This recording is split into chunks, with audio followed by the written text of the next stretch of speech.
Before I start the video, I want to say I apologize for my nose if I sound bad because my nose has been super runny past 2 days. That's why I didn't make a live reaction or a reaction to the NBA trade deadline yesterday. But I want to say thank you for the support so far. The Wizards had an amazing season so far, and just talking about the trades because AD is now a Wizard, and so is Trae Young, and they gave up who? Chris Middleton, a couple first round picks, with one of them ended up being a OKC first round pick, which is going to be like the 30th pick, and like 2 second round picks. So obviously, I'm gonna get the obvious out the way. Luka trade now a year later looks even worse because the Mavs come out with a couple first round picks that are not going to amount to much at all. And they got Chris Middleton with a couple expiring contracts. But when you look at this Wizards team, it looks so much better than I would have imagined it looking. I know a big issue has been people saying, "Yo, he's AD's gonna get injured. You're giving up a decent amount for someone who's probably gonna be injured this season anyways." And it's like, yeah, well, I don't think that's a bad thing at all. If AD stays injured, they're going to get a good draft pick because Trae Young's not going to be the deciding factor between them being a good draft pick and a mid first rounder. So if he stays injured, they get a good draft pick. Now, next season, you got AD, you got Trae Young, you got this top 10, top 15 pick from the 2026 NBA draft, which is a stacked one. So that's not bad. That's actually good. Now, I don't see why. Maybe, I don't know if you're looking at it that way or not, but that's a great trade. I mean, they gave up nobody that's going to really make a huge, huge impact on the Wizards, and they have to pay everybody because of the new CBA. So I'd they rather give all that money to AD and Trae Young than to some other players who may not, who are going to end up being horrible, horrible contracts and has to become all-stars. So I like the trade. I love the trade. I think the Wizards got an A plus for the season so far. I don't know what they're going to do in the offseason besides get the draft pick that they want to, but I am so, so happy that they made that move. The only thing is I'm surprised Atlanta didn't go for it, which they ended up giving away Kristaps for Jonathan Kuminga. So it is what it is. My bad. I meant the Warriors. I don't know why the Warriors didn't go for it because I feel like Jonathan Kuminga looks more promising than what they got from the Wizards. But hey, he ended up getting traded to Atlanta, right? I mean, Atlanta now traded Kristaps to the Warriors, and the Atlanta got Jonathan Kuminga, which to me personally, the Warriors couldn't gotten better.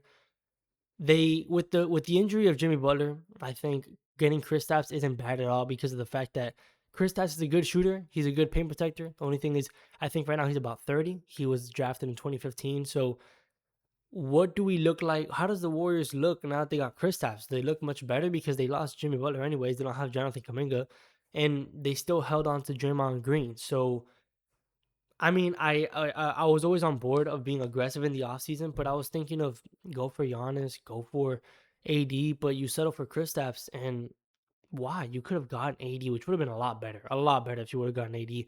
But now you got Kristaps, so it's not a loss because you had to get rid of Jonathan Kuminga, and if you could have lost Jonathan Kuminga for nothing, so I'm not gonna give him an F. But to be fair, they could have gotten a lot better.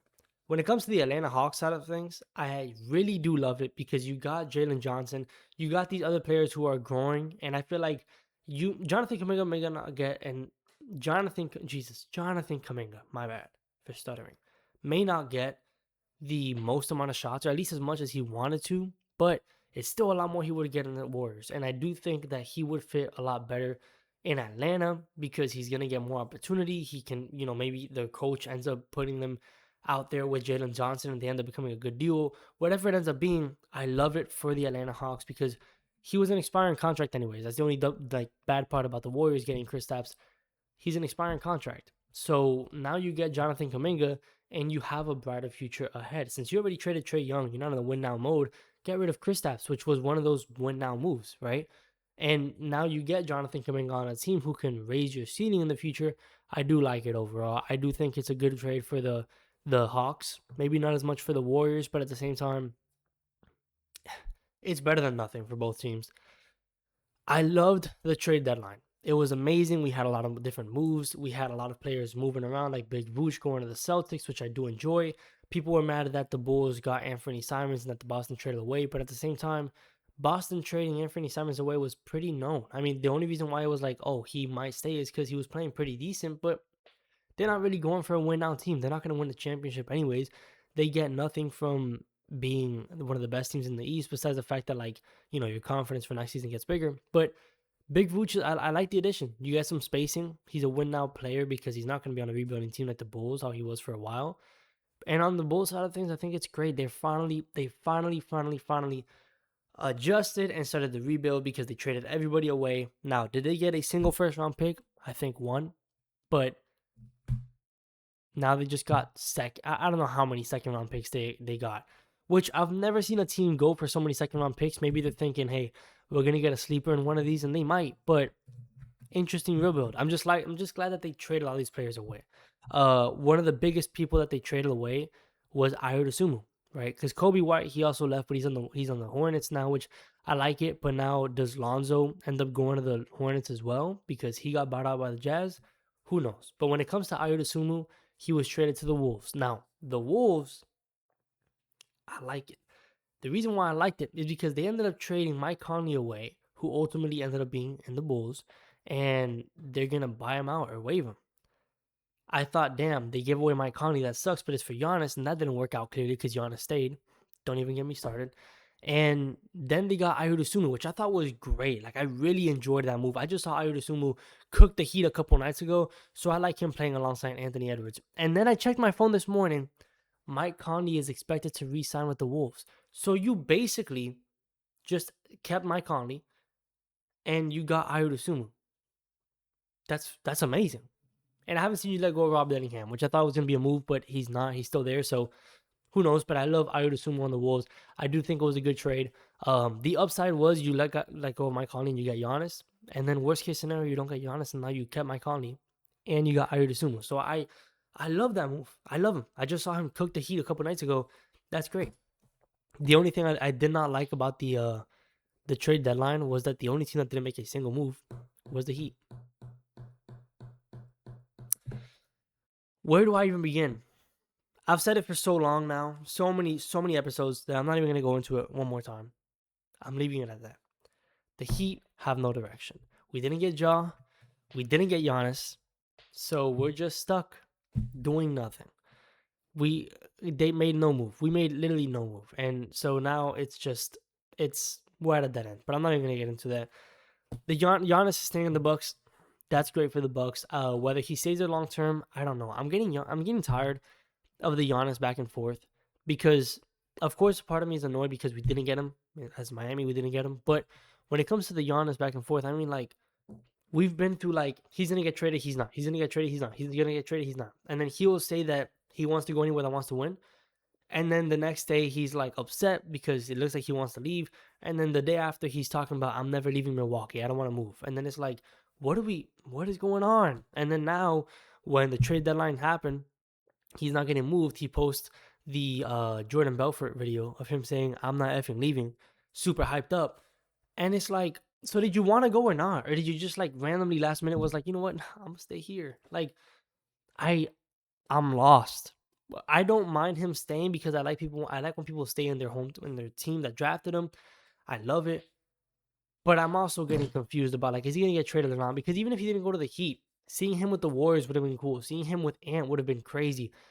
And we didn't get none of that. And so now it's like he asked for the trade, then he's not leaving. So I don't know what's going to happen with Giannis, but whatever, man. I mean, outside of that, the Lakers made a couple moves.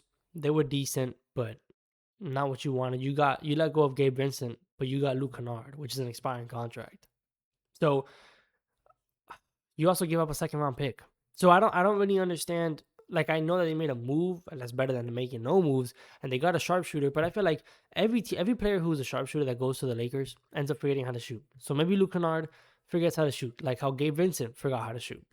I don't know, but if not, still a decent pickup. I mean, he's a better shooter than Gabe Vincent. Gabe Vincent wasn't doing much on that team, anyways.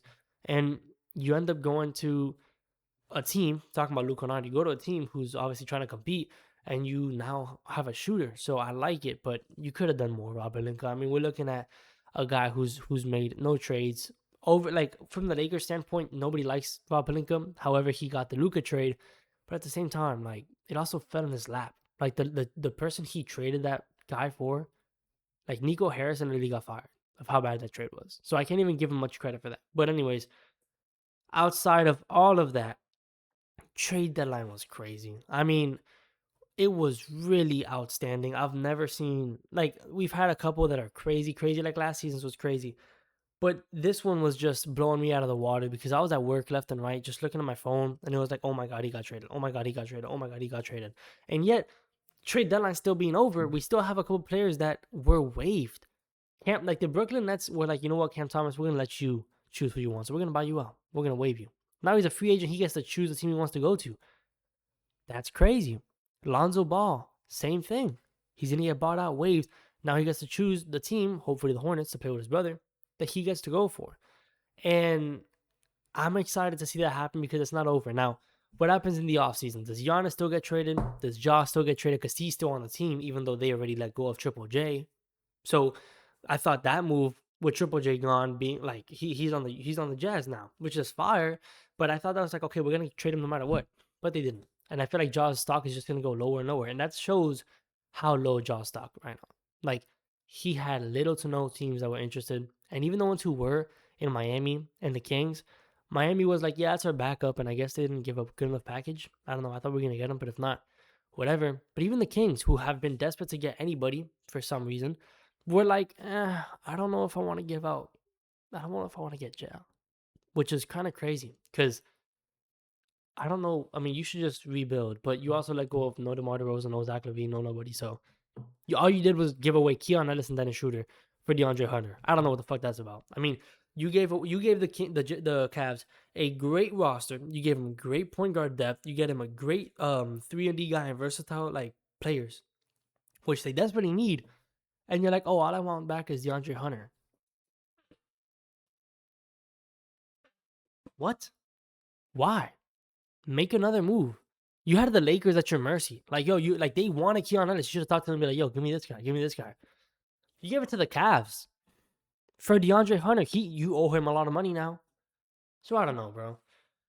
Trade deadline was amazing. I loved it. And I appreciate you guys watching. Please.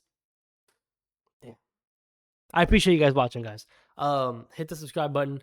Comment down below who you think was the best besides the Wizards. Let me know who had the best trade deadline and who had the worst. Don't say the Heat.